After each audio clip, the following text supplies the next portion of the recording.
नमस्कार, मी अवंती आणि तुमचं आमच्या दीपवंती या चॅनलमध्ये हार्दिक स्वागत। मैत्रिणींनो, जसा जसा चातुर्मास जवळ यायला लागतो तशी तशी आपल्याला कहाण्यांची आठवण येते किंवा एखादं व्रत कसं घ्यायचं, ते का घ्यायचं आणि केव्हा घ्यायचं याचा खुलासा आपल्याला हवा असतो। हा खुलासा आपल्याला कहाण्यांमधून होतो। ह्या कहाण्या सांगायला पूर्वी बायका एकमेकींच्या घरी जायच्या आणि एकमेकींना या कहाण्या सांगायच्या।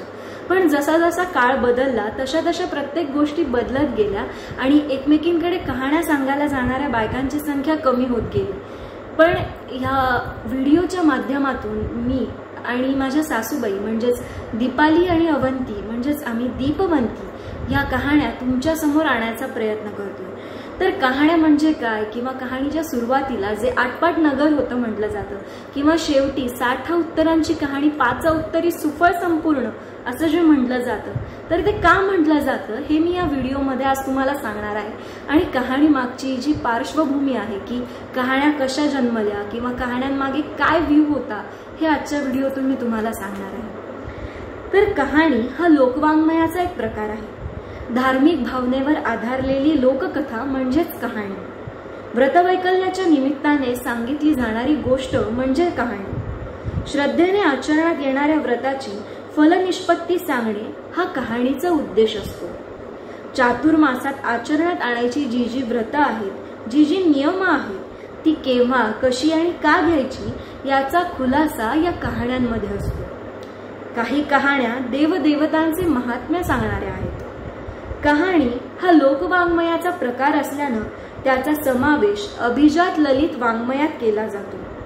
पूर्वीचे सर्वच वाङ्मय लिखित स्वरूपात नव्हते, ते मुखोद्गत केलेले असायचे आणि कहाण्याही त्याच प्रकारे सांगणाऱ्या बायका असायच्या आणि त्या घरोघरी जाऊन या कहाण्या सांगायच्या।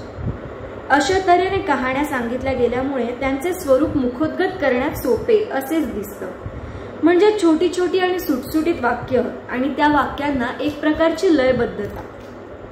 प्रत्येक कहाणीची सुरुवात ही आटपाट नगराने होते आणि शेवट 60 उत्तरांची कहाणी 5 उत्तरी सुफळ संपूर्ण अशी होते। तर यातलं आटपाट नगर म्हणजे आट म्हणजे रुंद आणि पाट म्हणजे लांब, म्हणजेच बऱ्यापैकी मोठं नगर असं होय।